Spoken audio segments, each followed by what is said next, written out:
So sitting here at the PG All-American game with Jody Thomas. We were flying out here today from Texas. We were out there working with some clients, and we met Jody on the plane. Sitting across the aisle and recognized us from like social media content. He has a young son that's, what is he, 10?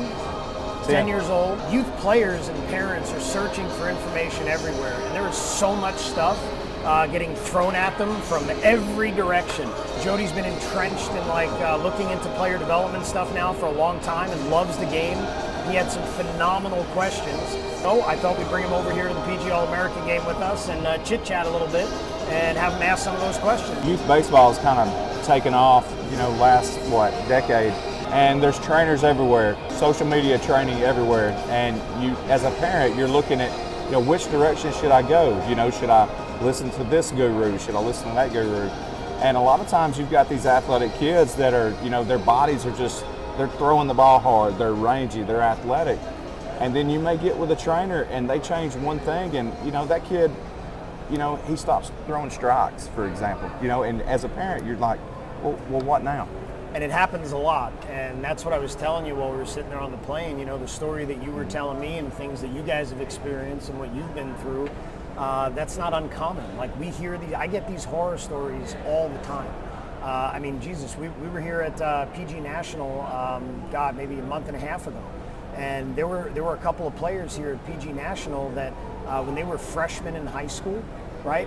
They were in the top 10 ranked players in the nation, and both of them were pitchers. Both of them were touching 94 as 14-year-old freshmen, wow. Right? Yeah. And they were out here at PG National, and they were 88 to 90. And I ended up talking with the parents because some people had introduced us. They heard I was here.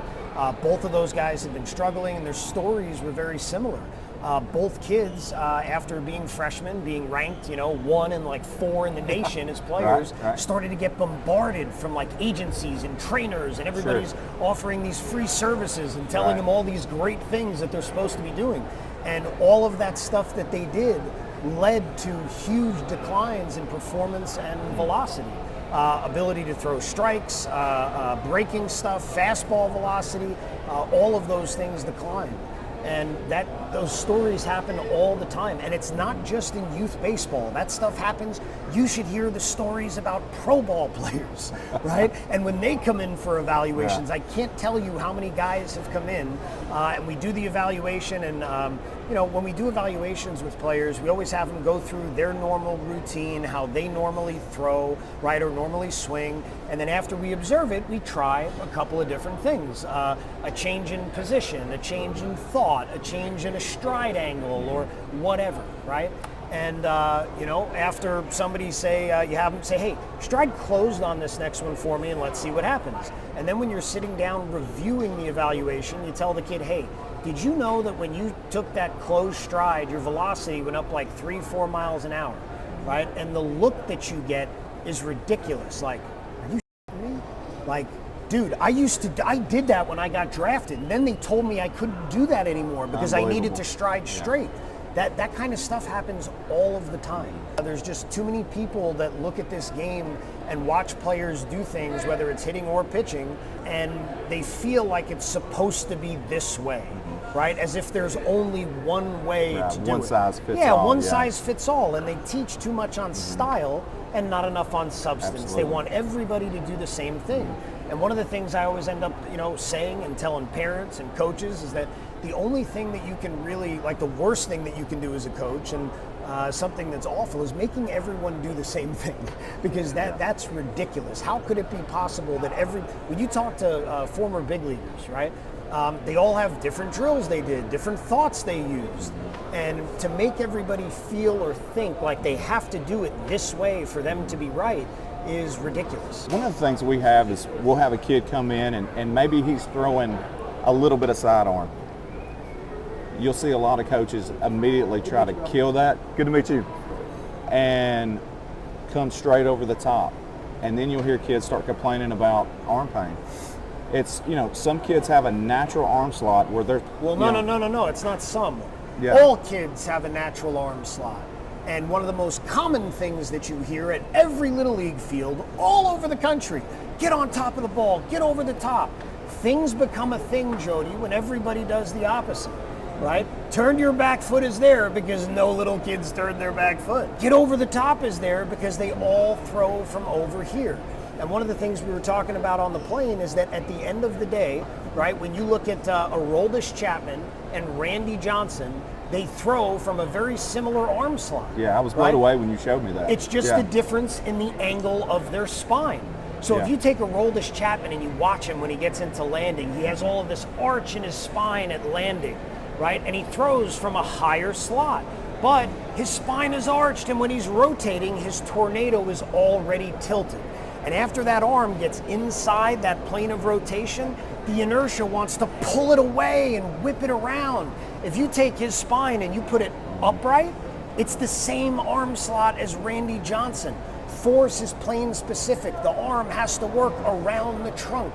The forearm needs to work around the humerus, that upper part of the arm.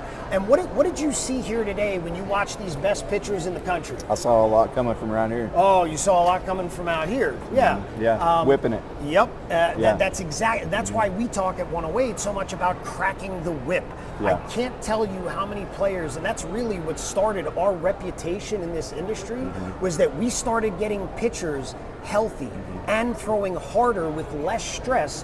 One of the biggest reasons was by getting their arm to match the plane of rotation of their spine, of their trunk. And when you do that, you see stress levels go down, velocities go up. It's amazing, but that's how naturally we're built to throw. In fact, there was a kid that we saw here today, and he was throwing hard. He was throwing like, 95, 96 pretty consistently. I would bet you anything that kid would be 97, 98 in like 15 minutes if we got to sit and have a conversation. Because there is no doubt in my mind that, either before this event or at some point this summer or just in general, his pitching coach at home is telling him to forcibly reach out for extension and finish his pitch, and he is killing his decel pattern. When you throw a ball, right, it's just like casting a fishing rod or cracking a whip. You can't continue everything forward. Pieces of your body have to stop to whip the next piece around, right? That's exactly why you see players, you'll see their arm recoil, you see their leg kick up, right? We did research on that at 108 back in 2017, 2018. We presented it at conferences with Major League Baseball organizations, for the last, 5 years, right? Just screaming this from the rooftop. We have a player that we were working with this summer, right, that had not pitched, and he was at this game tonight. And he had not pitched in it was about 6 or 7 months. He's a position player too, didn't want to pitch at any of the events because he didn't want to hurt himself. So after PG National, we spent a bunch of time here training together for a couple days. And then we did some remote work over Zoom, flew out for underclass, which was the week before the upper class event. And we had a huge group of our players. There was about 15 guys that were playing in the upper class that we went there a week early to train prior to the event. So we spent about 5 days training, and he went out and pitched at that event. And that was the first time he's thrown off a mound in a game in like 7 months. He sat 95, 96. It was effortless and absolutely electric and zero pain. No issues. Arm feels incredible.